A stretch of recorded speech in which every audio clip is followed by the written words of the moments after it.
What's going on, YouTube? Uh, Back at the game with another podcast. I don't have anything specifically planned for this podcast except one thing that I want to talk to you guys about. But first, I want to thank everybody for tuning in, even though it's not a lot of people watching these videos. But hey, what can you do? But keep continuing, keep on keeping on. Anyway, I don't know how long it's gonna be. I surprised myself, so maybe it will be longer than usual. I just ask that you consider subscribing, liking the video if you guys like this content. I guess, real quick, I guess I have to keep making videos in order for people to be incentivized to come back, or in order to get people to pay attention and be interested in this content, because I guess inconsistency doesn't work. I don't know if anybody out there can relate, but it just sometimes it's hard to watch others not be consistent and get brand deals and views and subscriptions when you're doing something, or at least you've been consistent in the past and didn't even get half of the response or half of the feedback that that your peers got before. Maybe I should talk about that. Any content creators out there that's having a hard time with this? This, honestly, I want to say BS, but I mean, it is a machine. It is an algorithm. I can't deny that. I can't argue with that, and so I can't be mad at it. But it's just, yeah. Maybe I'll just go into this. Like, I've been on YouTube for 10 years. Last month made it 10 years. Like I said, inconsistent. First, I started doing skits. I've since made multiple channels because they said, "Oh, don't put different kind of topics on your channels. Don't have a wide range of topics because your viewers, you can hurt your viewership depending on the topic of the video, and then you gotta have your thumbnails in there and your tags and stuff." But outside of that, I've been on and off of YouTube for 10 years, I would say. I would say the most consistent I ever was, or ever been, was when I first started my Bitcoin. When I first started this channel, I had like 2 or 3 other channels. There was one other channel that I started for a business that I was doing health stuff. If you really know who I am, if you really know me, not a lot of people know about that. And then there was, I think, one other channel just for talking about, not conspiracy theories, but just talking about the world in general and how it affected me and my life or whatever. And then I started a Bitcoin AI channel in 2024, if I'm not mistaken, using Flickr, Flikr. If y'all want to start putting out content, anybody out there want to start putting out AI content, Flickr is pretty good. I think it's $9 a month. Don't quote me on that. Might be give or take. They had a sale. They had like a deal going on 2 years ago. I don't remember if it was Black Friday or Christmas or anything, but it was a good deal. I think you get 30 days free, if I'm not mistaken, regardless. But it was a good deal. I think I got like a year for like $99 or something like that, like a whole year Flickr or something like that for $99. Basically, the deal was worth it, and I got it. So I did make a Bitcoin AI channel. I think it was called Bitcoin Against the World. Um, but again, just I got a couple hundred views of video, depending on the topic. The most I ever got was, I want to say, 400, 500 some change of video per view. But the crappy part about making content, or at least in my opinion, the worst part about making videos is that nobody, even if they watch it, they don't communicate with you. They don't leave comments. Like, they don't interact with you. And so it's kind of hard to understand who's watching your videos, because you don't know if they like it or not. So it's like, do I keep making the videos that I want to watch? And that's another thing that a lot of YouTubers say, or I guess the gurus of social media say, is just don't make videos that you, not necessarily that you like, but don't make videos for yourself. Make videos for your audience. So, and I understood that. It's just, I'm making a ton of videos. Like, I made a video a day, if I'm not mistaken, for that channel. You can go and look it up, Bitcoin Against the World. I made a video every day for, like, I want to say at least 2 months. At least 2 months. I made a video every day. And then one day I had so much to do that I didn't forget, but I was just like, I'll do it later. And I never got around to it. And I was like, dang, I forgot to do a video today. But I kept going. It was only once or twice where I either couldn't do a video or I was just too busy to make one. Out of those 2 months. But I'm saying consistently I did it for, not out of those 2 months, because those 2 months I did it consistently, but I kept going after after my 60 days. So I missed a video, I missed a day, and I just kept going after that. I didn't just stop at 60 days. I kept going. I want to say I did that for, I want to say I did a video every day for like at least 3 months. I don't want to like sit here and try to waste time, or not try to waste time, but I don't want to waste time trying to think about it. But I want to say at least 3 months, 3 to 4 months that I did that channel. But nobody commented. I got, I want to say 1 or 2 comments, and then get this. So the comment that I did get was spam, like, oh, I joined this person's mastermind or this person's financial group and made X amount of dollars. Join here, click here. Like, I'm just like, come on, bro. Like, I don't got time for those kind of comments. So I got the occasional spam every time, and I started trying to delete them. I tried to block them as much as I could, and then I got, I want to say, a couple comments like,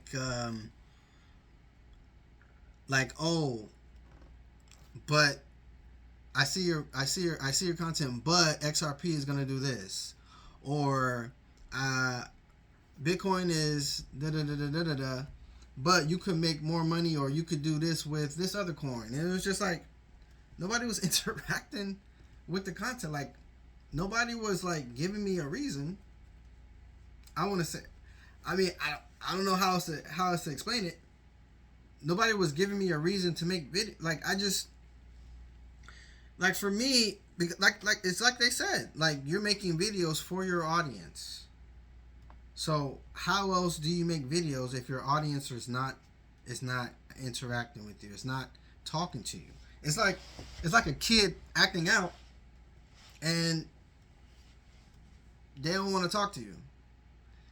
Like, how do you get to that kid?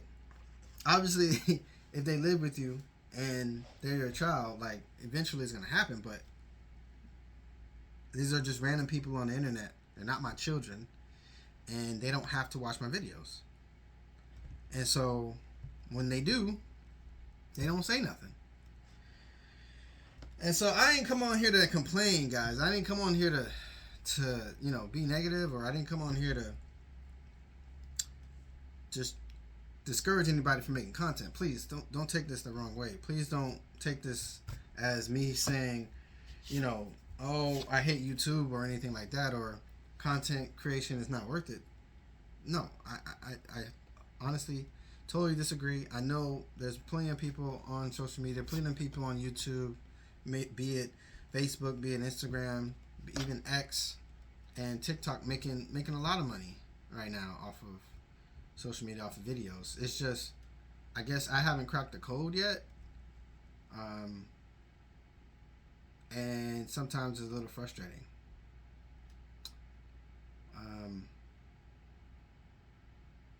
Yeah, so it's just like, what else can you do? Like, what else do you talk about? And then when you want to pivot, if you pivot to something else, like I could pivot to military. I don't want to pivot to the military. That's not my passion. Like, I don't care for the time that I had in the military. I know a lot of people might be interested in it, but it's nothing that I care about. Like I appreciate it. I enjoyed my time in the military as much as I could enjoy it. I just felt like it was a stepping stone.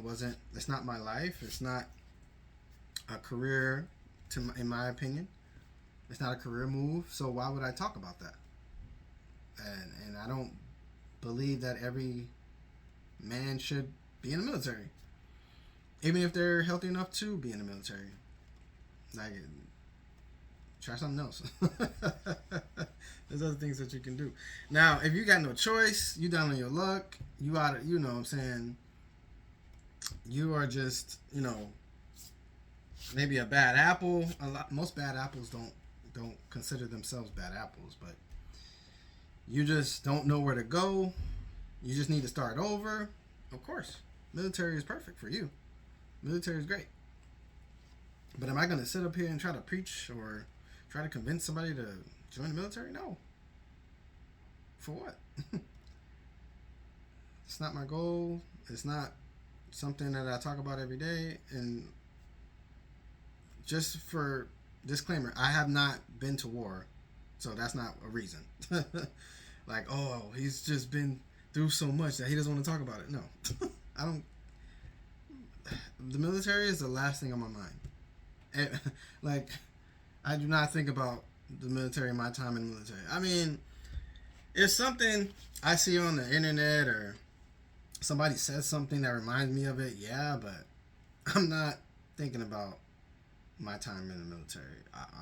I can't remember the last time I thought about that time. It's only when somebody asks me. If I'm not asked about it, I don't think about it. So take that however you want to take it. But I mean, appreciate you guys listening to my rant, or I guess not really a rant, just my perspective, my tangent on being a content creator. But like I said, I didn't come on here for that. I actually came on here to talk about a documentary I saw yesterday called Money for Nothing, Inside the Federal Reserve, 2014. I did not realize, and I gotta have compassion. I have to give these. I hate to say it. I have to give these bankers more credit. I've seen a lot of money documentaries. I've seen a lot of documentaries about money. Okay, movies about money too, but you can't always believe what you see in the movies. But documentaries, you can. It's mostly factual. But anyway, this documentary showed me that some people in the Fed actually try to stop certain things from happening. Great, great example or Exhibit A is Alex Greenspan. Is it Alex? Whatever his name is. The Fed chair from 1987 to 2000 or 2001. Alex Greenspan. Old guy, glasses. In the 1998 crisis, it wasn't. It's called. I forgot what it's called. I think SNL crisis or something like that. But basically, when they first started, you know, going into mortgages and building mortgage-backed loans and subprime loans before the crash, he actually tried to stop it. He actually tried to scale it back and said, you know, the illogical kind of tactics that they're using, what kind of consequences will they have if it continues, like if the housing bubble continues. And it was surprising to see this. It was surprising to hear. I was very, very surprised. I was very, very surprised, almost shocked. And not only him, the chairman before him, I don't remember his name, tall guy. He had to be at least 6'6". Tall guy. The chairman before him tried to do the same thing in the 70s and 80s by limiting the supply of money that the Fed could print. He didn't raise or lower interest rates. He just controlled the supply of money that Fed's printed. And I was like, wow, where did these people come from? To me, in my opinion, well, before I watched that documentary, I thought all bankers was the same. I thought all bankers were like, print as much as you can, lower interest rates, sell as much as you can to prop up the stock price of all the businesses in America, because America at the end of the day is a business itself. So we want to be the highest grossing GDP economy in the world and just print. And if we got to go to war, we'll go to war. Just print. You know what I mean? So I thought that was everybody. I thought that was everyone at every department. You know what I'm saying? And so for him to say what he said and try to limit the monetary policy of the Fed, I was like, dang, they're not all bad. I hate this. I'm not gonna say I hate to say it, but it's not hard for me to say. It's not. You would think it's hard for me to say, because it's not like I hate bankers. It's just that I thought that they didn't care about people. I just thought all they cared about was their bottom line. And to a certain extent, we already know they do. Don't get me wrong, but I guess they do have a conscience. I got to give it up to them. They do have a conscience. That, yeah, they know what they're doing. They do know what they're doing. And another thing was to not reverse, but just on a retrospect, or on the other side of the coin, some of them actually believe in the system of, you know, Keynesian economics and debt as a means of a money system. Like, they really don't see it as a bad thing. They really can't see anything outside of a debt-based economy, which is mind-boggling to me, because I guess that's how talented, or that's how brainwashed the universities are. That's how great at brainwashing the universities are, that people don't even see debt as bad. They just say it's just a part of the system and it's something that we have to have. You have to have. And I didn't know that these people actually don't have a clue about the way money works.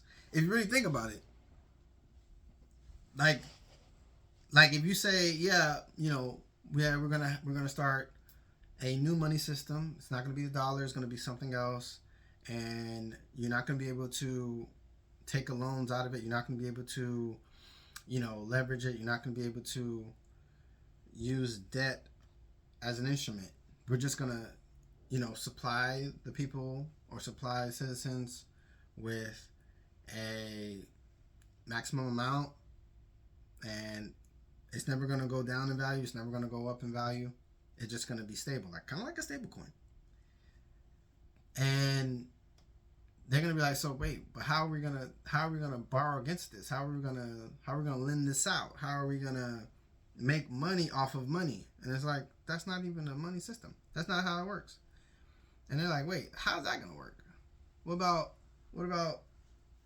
how's the economy gonna grow? How's the money's supposed to increase? The money supply is supposed to increase. It's supposed to expand. That's what money does. That's how we have. So we have to have inflation. We have to have debasement. We have to have this stuff. No, you don't. You don't. You're just so brainwashed, and you just studied the wrong system for the last 12 years of your life, that you believe that this has to happen, that this has to work, that money can't work without debt. Like, name a university or name an economics mechanism that doesn't include debt outside of Austrian economics. And Austrian economics includes debt as well. That's the funny part. That I didn't realize that either. I was watching the podcast of Simon Dixon. Shout out Simon Dixon.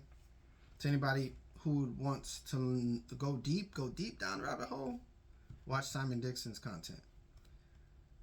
But Austrian economics includes debt too. Includes expanding the money supplies as well. It's just, I forgot what he said. He says it's as long as it's good debt. Just as long as the services that are provided to increase the debt is more valuable than the money itself, or something to that effect. But it's just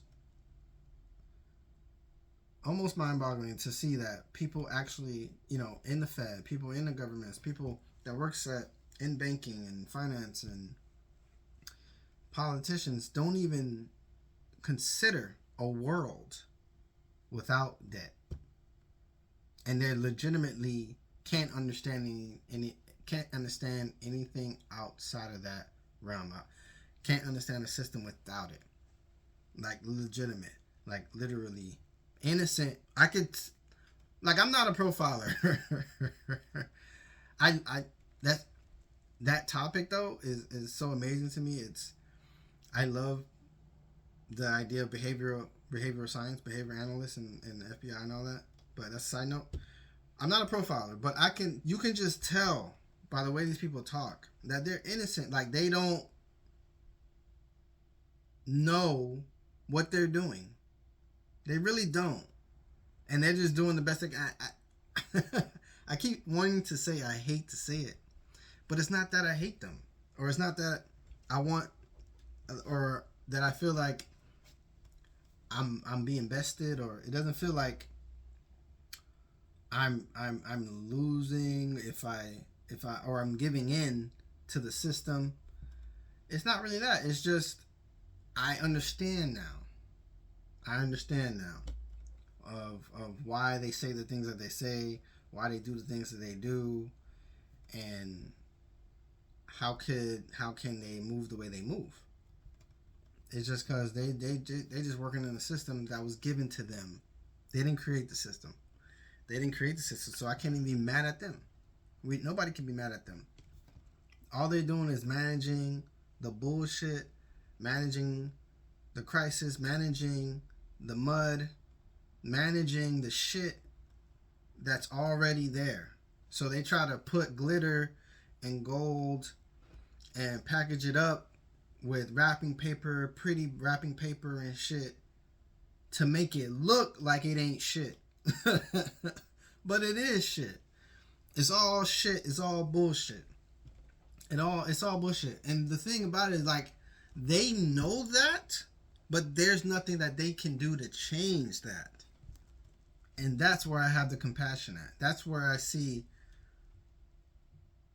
who, like, why they do things they do and who they are. Is because they can't change shit.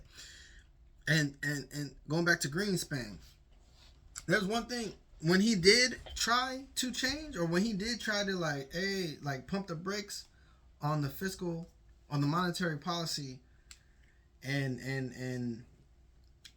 you know, driving down inflation prices and stuff, there's actually people coming out saying, what are you doing? Get out of the way.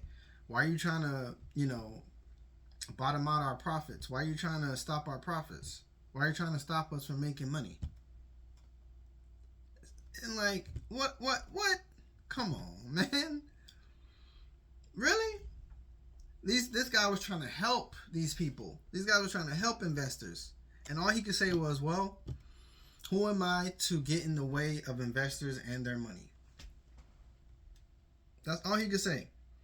And another thing that I did honestly realize as well is that outside of money, it's like money itself is a psychology. But then you got to realize the psychology of the people in charge of that money.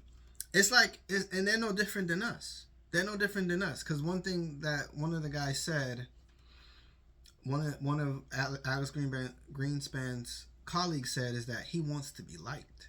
He wants to be liked. And I was like, damn. He ain't no different from the next guy. I mean, I would say everybody wants to be liked. Everybody wants to be liked. And kids, like, if you go to elementary school and you ask people, and you ask the kids what they want to be when they grow up, or what do you want to be, how you want to be remembered, or anything like that, all of them are going to say, 9 out of 10 kids are going to say, I want to be popular. I want to be popular. And it's like, there's not a lot of kids, or there's not a lot of people who don't want to be liked. You know what I mean? There's not a lot of people who don't want to be wanted, who don't want to be needed.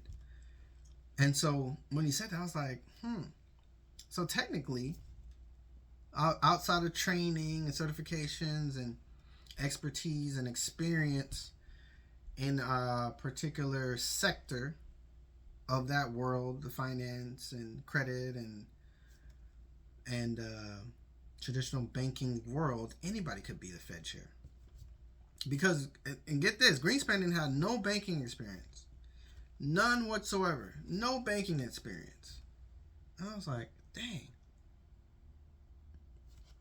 Interesting. Like, this documentary, I don't know why it took so long for me to watch it, or why I, I stumbled upon it, right now. Out of all the times that I've watched documentaries, or all the times that I've been into money and watching things about money ever since 2010, when I stumbled upon The Money Masters by Bill Still. That was my first ever documentary about money. I'm pretty sure it's my first ever, at least as an adult. I probably saw a couple of other documentaries maybe before that about money, but I don't remember them. The first documentary that I ever remember as an adult that I watched was The Money Masters by Bill Still. If you can stomach it, it's 3 hours, it's 3.5 hours. This ain't no Avatar. Alright? It's not an Avatar movie. It is boring. I'm just gonna be straight up with you. It is boring. It's boring as hell. He doesn't have a very animated voice. But the information in it is what gives it its light, is what gives it its substance. It's very informative. Don't get me wrong, it's very informative. And it's one of the reasons why I got into Bitcoin. So if it wasn't for Bill Still, I don't know how far we would be till today, because he talks of a money that's that's issued by state, not by governments. He talks of a money outside of governments, that each state should control its own money supply and issue it to its own citizens to be, exchanged within the state, not a global currency. If I'm getting this correct, I'm pretty sure he talks about like some other things, but that was what I understood from it. Now, if he meant like a global thing, like I missed that part, but I'm pretty sure he was talking about money from a state, money from the state.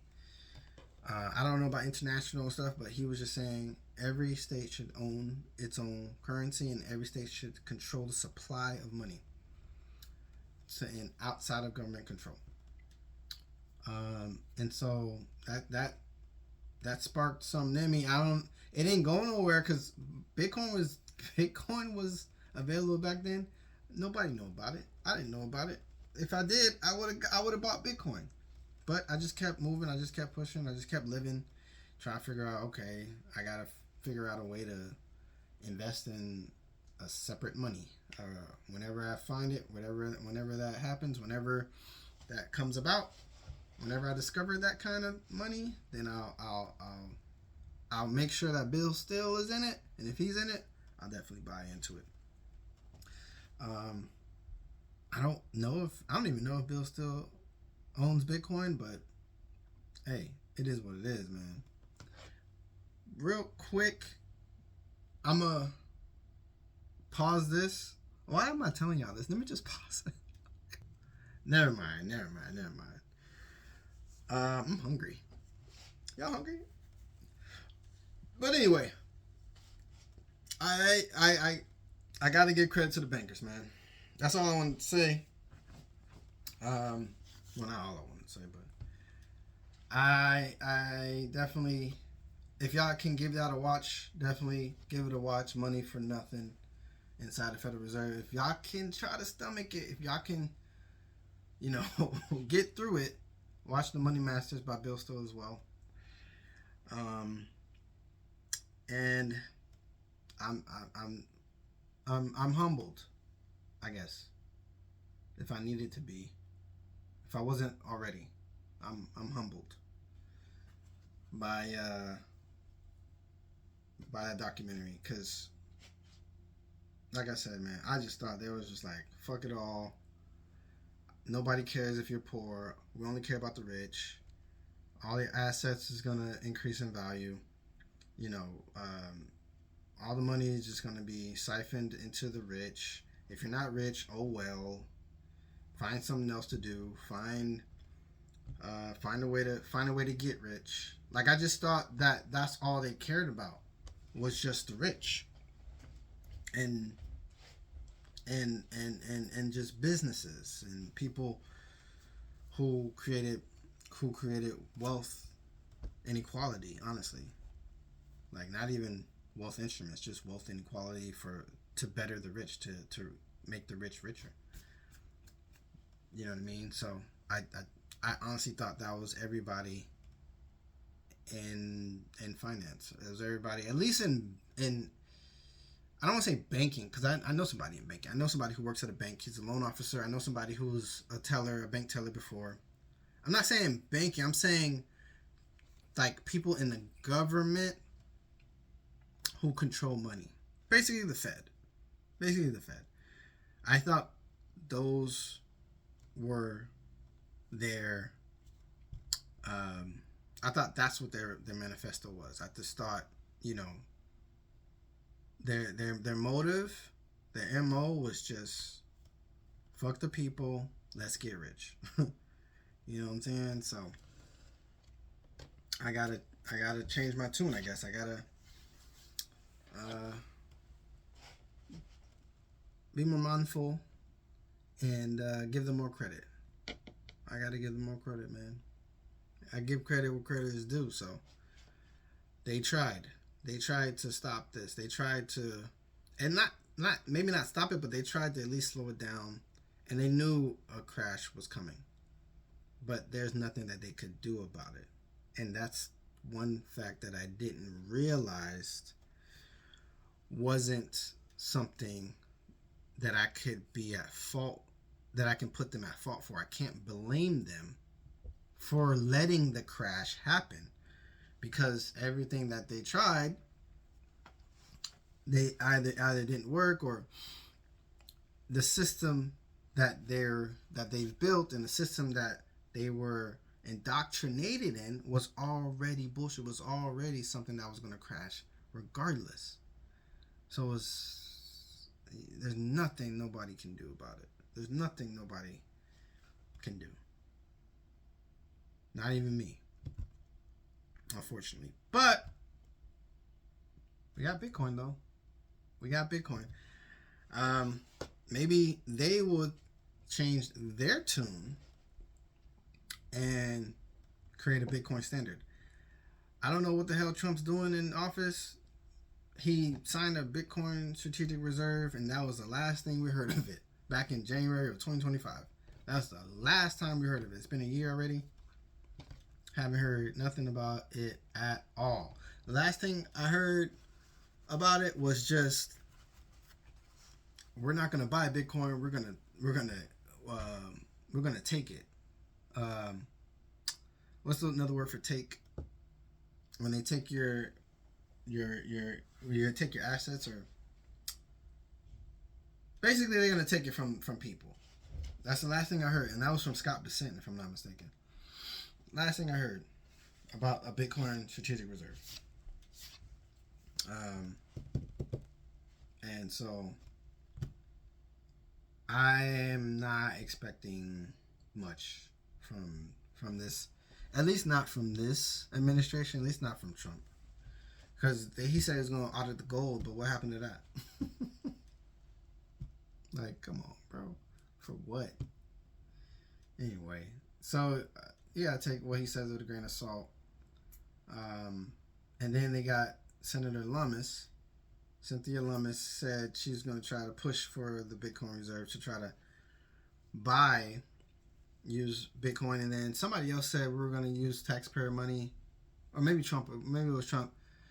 Instead of buying Bitcoin, we're going to use the taxes somehow, or have a tax haven, or a tax efficient or tax neutral way to invest in Bitcoin without buying it. And nothing. I haven't seen anything. I haven't heard anything, and I don't feel like we're gonna see or hear anything ever again. So, I mean, the administration is all pro Bitcoin. Congress, senators,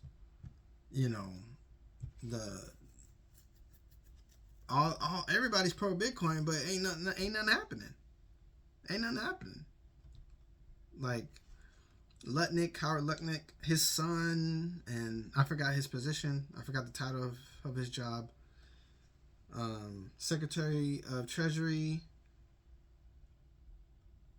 All these people are pro Bitcoin. They all say, "Oh yes, we're gonna invest in Bitcoin," and "Oh, we're going to build an infrastructure where it's crypto friendly, and we're gonna write the laws and regulations behind crypto and make America great again through crypto and all this stuff." And I'm not seeing nothing. I'm not seeing nothing. It's like when you call your stepdad or you call your dad and he says he's coming over, and he never does. He never does. So what can you do? Nothing. So, hey man, it is what it is. I'm not expecting nothing. As far as after Trump, 2028, 2029, will we have a Democrat, will we have a Republican? I honestly don't think it matters. But the difference is the difference maker is this. The Fed chair, whoever the Fed chair is either going to push, I think it's either going to make or break this thing. I mean, we got BlackRock, we got the ETF, But I'm just saying, as far as like adoption goes, as far as like us having a Bitcoin standard, like everybody in the world uses it, it's gonna come down to the Fed chair, and then all these other little outside jobs outside of the presidency. I don't know the exact names. I don't know the specific jobs themselves, but they last more than 4 years. Like the Secretary of Treasury, the so whatever you know what I'm talking about. All the jobs outside of the presidency that they last more than 4 years. So it doesn't matter who the president is. All that matters is the agenda, right? So if they're still pro Bitcoin after 2028, I think that's gonna make or break the adoption, because they can do specific things. They can do things outside of the president's power, if I'm not mistaken. I mean, a president ain't just gonna come in there and just be like, "Hey, all that pro Bitcoin stuff gotta go. Stop all that stuff." It doesn't happen right away. It doesn't happen just like overnight, where all this stuff is getting thrown out. All crypto stuff is gonna get thrown out. No.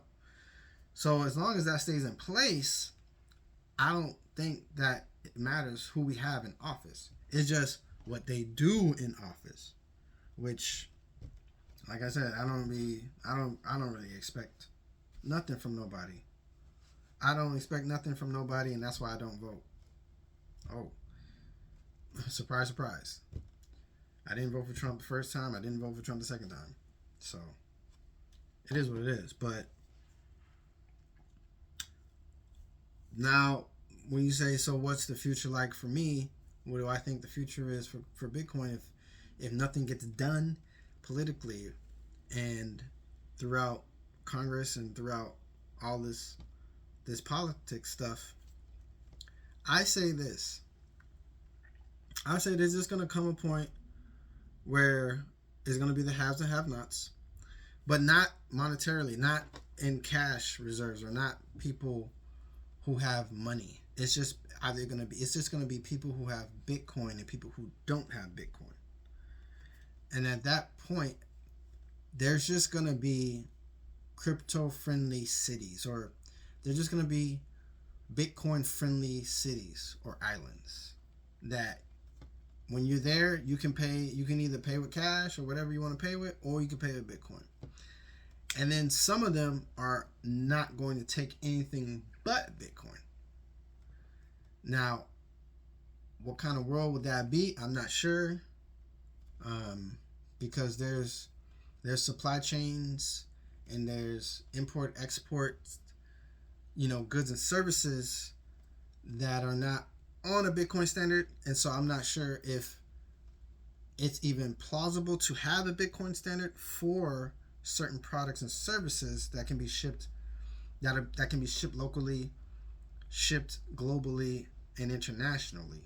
Like those things, I'm not sure that they can take Bitcoin for. So when you talk about cities that are Bitcoin only, that's kind of hard to see. That's kind of hard to fathom, because it's like, okay, if you're Bitcoin only, then what are you selling? What are your products and services that only take Bitcoin? You know what I mean? So I feel like it will catch on. I just don't know for what products. And then the merchants that are Bitcoin only, I'm not sure where their revenue is going to be like. What's their tax incentives? How are they paying their bills? If, the light bill got to be paid in cash. The water bill got to be paid in cash. So obviously exchange rates and stuff, and fees for the network, which will actually help the network, which actually, if most people or most businesses, or at least a number of businesses, continue to use exchanges or continue to send and receive Bitcoin, that's good for miners, that's good for the network, that's good for the network itself, that's good for blockchain itself. But will there ever be more adoption? That's the thing that I'm not sure of. If it's not politically correct, if it's not, accepted along everywhere around the world. It's just, if it's not acceptable to be in Bitcoin, and only the rich are in Bitcoin, or only, the rare, occasional, Bitcoiner who held all the way from 2012 or 2016 or 2020, who held all the way through, it's not fair. It is fair. It's just that you gave up your Bitcoin, or you never got into it, or you dismissed it, and there's somebody else out there who was convicted enough to hold on to it. That's the only difference. They're not better than you. They're not smarter than you. They just held on to that Bitcoin. They just believed in something more than you did. So, again, like I said, how does that look for nation states? How does that look for Bitcoin adoption globally? Or if it's concentrated in around 1 to 2 million people? I don't know how that looks. I don't know how that works. I don't know how that works. Because, and I say 1 to 2 million because there's only 4% of people, 4% of the population in the world who owns Bitcoin. Not even 0.1 of that percentage knows what they have or is willing to hold on to it. So you got traders in there that trade in and out of it. So in the end of the day, you got MicroStrategy buying up. By the time this year ends, I want to say they're going to have 1 million coins. Then you got BlackRock that's going to have, by the time this year ends, they're going to have 1 million coins. And so they got 5 to 7 million coins already lost. So the rest the rest is just for everybody else to fight over. And like I said, it's probably just gonna be 1 to 2 million people, and it's only 21 million coins. If y'all don't know yet, if you're still watching this and you just clicked on this video for no apparent reason, you just like the way I look, I appreciate you. Thank you. But no, if you don't know, there's only 21 million coins. 5 to 7 is already lost. There's gonna be 1 million concentrated in MicroStrategy, 1 million concentrated in ETFs, and that's just for right now. Give it 10 more years. How much MicroStrategy is going to have? How much is the BlackRock Bitcoin ETF is going to have? And that's not even including Fidelity and Vanguard and State Street and other ETFs. Not including Robinhood. That's not including the treasury companies. So I'm talking about literally, it's only going to be 1 to 2 million sovereign individuals, people, everyday people like me and you. It's only going to be 1 to 2 million of us who's going to have Bitcoin. Everything else is going to be concentrated into companies and businesses and institutions and maybe governments, maybe nation states, probably nation states, but it's only going to be 1 to 2 million people. It's going to be rare to find somebody who has Bitcoin.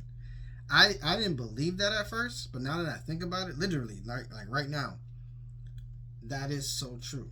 Like I seen a couple of videos like, oh, having 0.1 Bitcoin is going to be rare. Having 0.001 Bitcoin is going to be so rare. And I was like, that's nothing.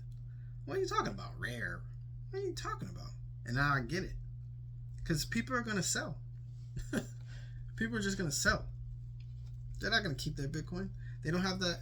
Not enough people, I would say, have that conviction to hold it. And my goal is to change that. I'm not sure how, but I'm working on it.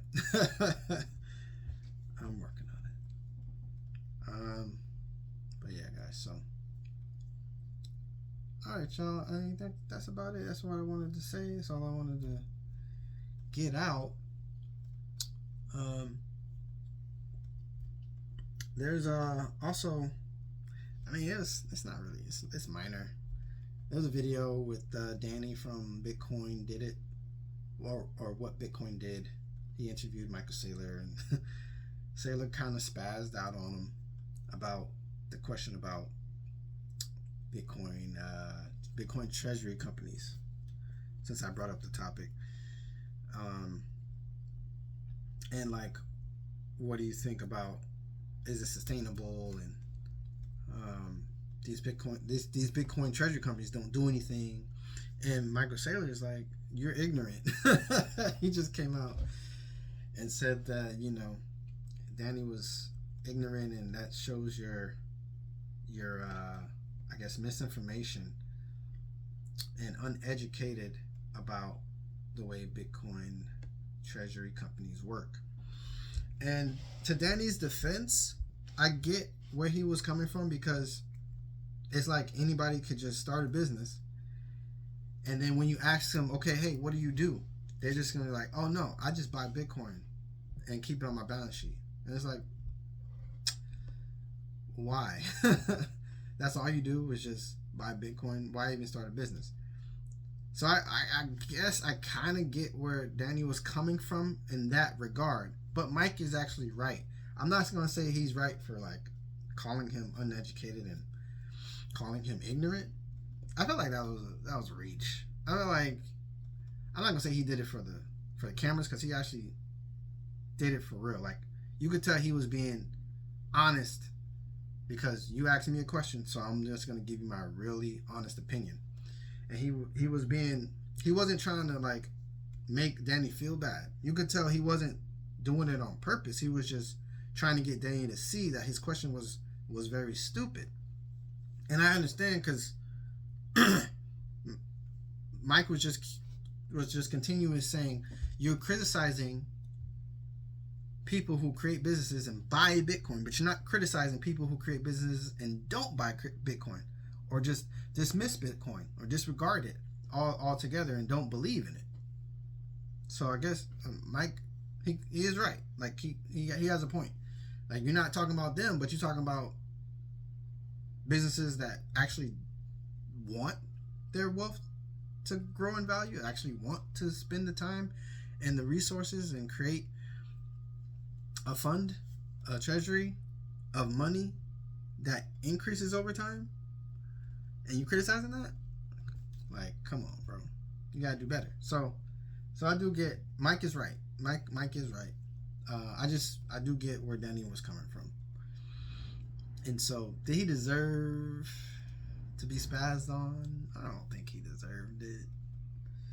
But hey, it's Michael Saylor, so you asked, and he gave you the response. He gave you his response. And that's genuine, authentic Michael Saylor. And, fun fact, I kind of met Michael Saylor. I was at the Bitcoin Pacific Bitcoin Conference in 2023. And it was 2023 or 2022? I think it was 2023. Pretty sure it was 2023. No, it was 2022. My bad. The Pacific Bitcoin 2022. And he walked by my table and he was like, hey, what you got there? And I said, hey, what's up, Mike? I got some hats and a basketball. And he was like, he just shook his head and walked away. Thanks, Mike. Appreciate it. So yeah. Maybe one day I can tell him about that moment. He probably won't remember it, but it is what it is. I didn't take it personally. I just took it as a moment in Bitcoin. Just a moment in Bitcoin. Moment in my Bitcoin journey. So I can say I can say that I met Michael Saylor. Not a lot of people can say that. But I'm running out of time, y'all. I can see from my phone. It tells me how much. Why am I explaining this to y'all? I don't know about you if you got a smartphone, but it tells me how much minutes I can record up to by how much memory I have. So, got about 2 minutes left. I want to thank y'all for watching this podcast. Again, I didn't expect this to go this long. But maybe I should just stop saying that and just keep the podcast going and just talk for an hour, just cause to keep it consistent and keep coming back for y'all and to see if y'all like this content. I tried short form. I got a couple of views on those. Like I want to say back in 2023, I started this Bitcoin channel. I got a couple comments, but again, I guess it wasn't a lot of feedback that I received, so I don't know. I'm not gonna blame it on YouTube itself or what people are not doing. I'm just gonna keep doing me, keep doing what feels right, and keep going. Because I can't worry about the past. We can't worry about the past. The past is gone. I'm trying something new, and I'm just glad I'm here to do it. Because not a lot of people are here today to join life, to enjoy life, to even do things that they want to do, or even participate in new technology or anything like that. You know what I mean? So I gotta be grateful for what I have. I gotta be grateful for who I am, what I know, who I know, and the opportunities and resources that are presented to me every day. And I hope you can do the same. So, thank you for watching this. Hey man, the financial system is the only thing in the world that has never been updated. The money system. The thing in your pocket, the thing in your bank account that you see on your phone every day. And the ATM when you go to the ATM and try to take it out. Bitcoin is that update, y'all. Alright? I'll see y'all on the next one. Peace.